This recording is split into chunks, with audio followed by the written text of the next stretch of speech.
मन मंदिरा गजर भक्तीचा.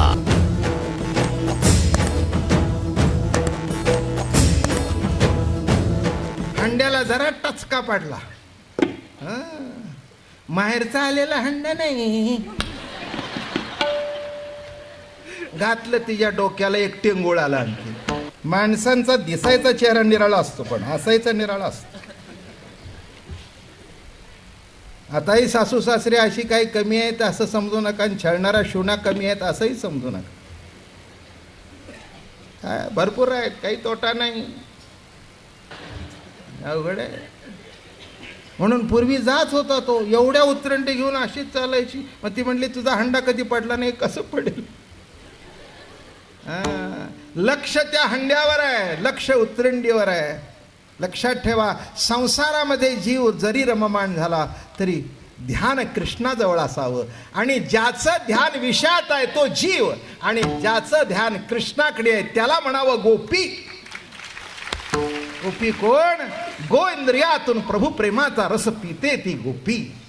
आणि म्हणून या ठिकाणी म्हणतात ध्यान लागो चिन्मय अंजन सुदले डोळा, तेने अंजन गुणी दिव्य दृष्टी झाली. अंजन घातल्यानंतर काय झालं? दृष्टी दिव्य झाली. हेच लक्षात घ्या, दृष्टी असणं आणि दृष्टी दिव्य होणं. कल्पना निमाली द्वैताद्वैत. डोळ्यामध्ये अंजन घातल्याबरोबर काय झालं? दिव्य दृष्टी आली. सद्गुरु काय करतात? हात ठेविला मस्तकी आणि देवोनी प्रसाद केले सुखी. मस्तकावर हात ठेवला की सगळी वृत्ती पालटली, एकार्णव झाला, एक रूप अवस्था झाली. लक्षात ठेवा, मी एक मागे गोष्ट सांगितली होती पण आज ओघाने आली, पुन्हा सांगतो, काही बिघडत नाही. पुन्हा पुन्हा ऐकावं, आलं का लक्षात? म्हणजे बरं असतं. एक मी नेहमी गोष्ट सांगत असतो. एक साधक होता आणि पुष्कळ वर्ष उपासना केली, पण शेवटी उपासना करून पदरात काही पडलं नाही. हे मोठं अवघड आहे बरं का. आयुष्यभर उपासना करावी, पदरात काही पडू नये, तसं पडत नाही. योग्य सद्गुरू भेटावा लागतो, हे तितकंच लक्षात ठेवा. नाही पदरात पडत, नाही होत. पण याला मिजास होती, मी साधना करणार. काय? माझ्या कर्तृत्वावर विश्वास आहे. काही ह्या गप्पा मारणारी माणसं आहेत, मारावे, तसं काही बिघडत नाही. यश येतं तिथपर्यंत कर्तृत्वावर विश्वास ठेवावा. यश संपेल त्या दिवशी मारुतीला फेरी मारावी. काय माणसं कर्तृत्वाची मिजाज कुठपर्यंत मारतात माहिती आहे का? सगळं बरोबर होतं तिथपर्यंत, आणि एक दिवस उलट आपल्या हातात काय? मग इतक्या दिवस कोणाच्या हातात होतो? तुझ्या हातात होतो. अरे हा मोठी साधना करायला निघाला आणि करत होता. एक दिवस त्या भागामध्ये मोठे सत्पुरुष होते. ही गोष्ट आहे बगदाद भागातली, कुठली काशे ना. सद्गुरू तेच असतात, शिष्य तेच असतो, बोध तोच असतो, शब्द निराळे असतात. असं म्हणता का पुण्यातलं पाणी निराळं आणि अरबस्थानामध्ये लागलेलं पाणी निराळं? तेही तानच भागवतं आणि हेही तानच भागवतं, काहीच फरक नाही. जीव लक्षात घ्या. तृप्त व्हायचं असेल तर पाणी ते पाणीच.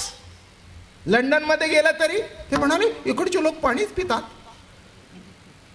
ते म्हणले नाही, पाणी पिल्याशिवाय तृप्तीच होत नाही, कारण हे पंचमहाभूताचा देह आहे. जलमय, जल हे तत्व त्याच्यात आहे, ते पिल्याशिवाय समाधान होतच नाही, हा सिद्धांत आहे. असं निघाले होते सत्पुरुष आणि ते घोड्यावर बसून बाजारला जायचे. मी एका ठिकाणी घोडा आला आणि तो आडला. हो, ते घोडं आडलं. केव्हा संसारात तो घोडा आडेल सांगता येत नाही बरं का. सुरळीत चाललेली गाडी आडते. या घोड्यांचं असंच असतं बघा. घोडं म्हणण्यापेक्षा तट्टू म्हणावं. तट्टूला एक दुसरा शब्द मराठीत आहे, आडेल तट्टू. मराठी शब्द माहिती आहेत ना? हां, आपल्या आसपास एखादं असलं की नाही, कसं काय नाही म्हणले बरं आहे, चालेल सरळ तिथपर्यंत बरोबर आहे, नाही तर आडेल तट्टू. आडेल तट्टू काय करतो? पुढे सरत नाही. लगाम खेचावा तर पुढे सरावा, ते मागेच सरत. असं जे मागे सरतं त्याला म्हणावा आडेल तट्टू. तेव्हा ते त्या घोड्यावर होते ते, अरे बेटा चल, मागे सरत. लगाम खेळला तर पाय, अरे बाबा काय झालं? सत्पुरुष होते ते, बरेच दिवसाचा घोडा होता. खाली उतरले त्याच्या हातून, बेटा क्या हो गया तेरे को? हाँ क्या हो गया बेटा? अरे बेटा क्या हो गया? अरे बेटा क्या हो गया? तरी जागता हालत नाही. अरे काय झालं बाबा? माझं ओझं झालं म्हणून मी खाली उतरलो ना. आता तू चालत का नाहीस? नाही. असं अडून घोडं उभं आहे.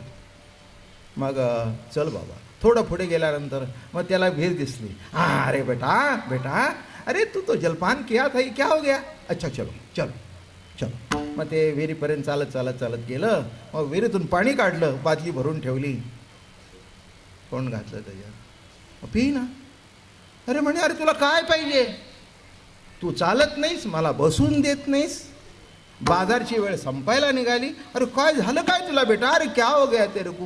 हूं असं करतोय. तर तिथे एका झाडाखाली आणि एक साधक आत्महत्या करत होता. अरे बेटा ये बात आहे क्या? अच्छा अच्छा अच्छा अच्छा अच्छा अच्छा. शेवटी आडेला असं नाही का, कसा असो ना, साधू त्याच्यावर बसला होता ना. तसं आपलं जीवन कुठेही जन्माला की येई नाका, पण सद्गुरूचा अनुग्रह झाल्यानंतर ते जीवन सुद्धा परम पावन होऊन जातं. सांगू का, संसाराची आडलेली घोडी नीट चालू लागतात. काय म्हटलं मी? संसाराच्या आडलेली घोडी नीट चालू लागतात. ते उगीच कोणीही, एक लक्षात घ्या, ते तसं ते कुणालाही चालत नाही. ते घोडे चालवणारच लागतो बरं का. म्हणून एक सांगतो, रथ वगैरे सगळं अर्जुनाच्याच मालकीचं होतं, पण चालवणारा. म्हणून पुष्कळ गाडीचे मालक गाडी चालवत नाही, ते ड्रायव्हर ठेवतात. याचं बर्म कळलं का तुम्हाला? काय ड्रायव्हर ठेवला की ॲक्सिडेंट जरी झाला तरी तुम्ही आतमध्ये बसून, तुमच्याकडे भानगड काही नाही. काय कळलं? एखादी कोणाला धक्का लागला, काय तो पोलीस तुमच्याकडे येत नाही, लायसन नाही. तो विचारतो का गाडी कोणाची आहे? अशा नाही का कोणाची, दोष कोणाचा आहे? तसं नीट लक्षात घ्या. तुम्हाला वाटतं आम्ही म्हणजे कोणतरी, मग ते होतं. पेपर वाचा सध्या, गाली खाली चिरडली गेले तुरुंगात, धक्का लागला गेले तुरुंगात. शहाणा मनुष्य तो आहे की आपल्या जीवनाची गाडी आपण चालवत नाही, चालवण्याकरता प्रभूच्या ताब्यात देऊन टाकतो, तो शहाणा. तुम्ही म्हणाल देवाच्या ताब्यात कशी द्यावी? एवढंच म्हणावं, प्रभू मला काही कळत नाही, आता हे जीवनाचं गाडं तू सांभाळ. एवढं म्हटलं की घेतलं त्यांनी ताब्यात. हीच मोठी मजा आहे बघा. आणि थोडक्यात सांगतो, मग तिकडे गेल्याबरोबर हे मग हात हलवलं. अरे बेटा अरे बेटा अरे बेटा, क्या करताय तू? अरे म्हणे काय करून उपयोग आहे, सगळं हे व्यर्थ आहे, व्यर्थ आहे सगळं. अरे न्याय ना. हात ठेविला मस्तकी देवोनी, चिन्मयांजन सुदले डोळा, चिन्मयांजन सुदले डोळा, तेणे अंजन गुणे दिव्य दृष्टी झाली. हात ठेविला मस्तकी. झालं एक 5-10 मिनिटात. अहो काय तो ब्रह्मस्पर्श आहे. लाईटचं काय लागतं? करंट असतं, बटन दाबलं की चालू. किती वेळ लागतो? किती वेळ लागतो? तुमच्याकडे लाईट आतमध्ये पण बटन ऑफ आहे, किंवा बटन चालू असतील, फ्यूज केलेला असेल. मग बोलणं कळलं काय गेलेलं आहे तुमचं? आणि ती फ्यूज म्हणजे लक्षात ठेवा, एवढ्या मोठ्या ह्या लाईट आहेत ना, पण फ्यूज तुम्हाला वाटेल एवढं मोठं चालायला मनगटा एवढी फ्यूज घालायची नाही ना. फ्यूज म्हणजे केसासारखी असते, तशी आत्मसत्ता एका केसासारखी आहे. आणि ती फ्यूज कशी घालतात माहिती आहे का? इथलं कनेक्शन तिथे, तसं जीवाचं आणि ईश्वरी सत्तेचं कनेक्शन झालं, पाक लाईट टेक. जीवाचं आणि सत्तेचं कनेक्शन करणारा तो फ्यूज आहे, विसरू नका. त्यांनी काहीच केलं नाही, ते नुसतं फ्यूज टाकला. जे जे देखो जाय दिठी ते ते आत्मत्वची उठी बाप गुरुवाक्याची कसवटी आणि दृश्याचे पोटी परब्रह्म नांदे. काय नाथ बाबा गोड सांगतात. जे जे जे जे देखो जाय दिठी ते ते आत्मत्वची उठी बाप गुरुवाक्याची कसवटी दृश्याचे पोटी परब्रह्म नांदे. दृश्य वस्तूच्या ठिकाणी प्रत्यक्ष परब्रह्म सत्ता नांदता हे दिसू लागतं.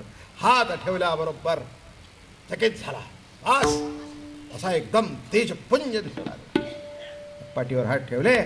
बघा आता मोठी गंमत आहे इथेच. पाठीवर हात बीत ठेवले. थोपटलं. अरे म्हणाले बेटा, हां माझं नाव जेहूद, मी बगदादचा राहणारा. यदा कदाचित तुला काही अडचण पडली तर माझ्याकडे ये. एवढं सांगितलं. म्हणले काय झालं एकदम रागाने बघायला माझ्याकडे. कसा बघतो? ते म्हणले महाराज अहो तुम्ही काय सांगताय. हां मला काही कळलं नाही. तुमच्याकडे ये. आत्ताच तुम्ही त्याची माझी गाठ घालून दिली ना.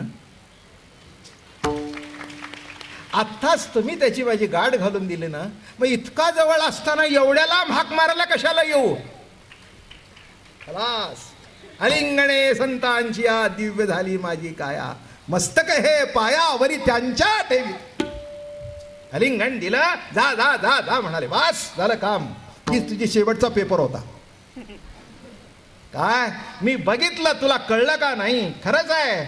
इतक्या जवळ असताना माझ्याकडे यायचे. अरे त्याची तुझी गाठ घालून देणं एवढंच माझं काम आहे. लक्षात ठेवा. तसं काय घडलं. चिन्मय अंजन सुदले डोळा तेने अंजन गुणे दिव्य दृष्टी झाली आणि कल्पना निमाली द्वैताद्वैत. काही द्वैतात अडकले आणि काही अद्वैतात अडकले. वारकरी संत द्वैताद्वैताच्या पलीकडे गेले. मन मंदिरा गजर भक्तीचा.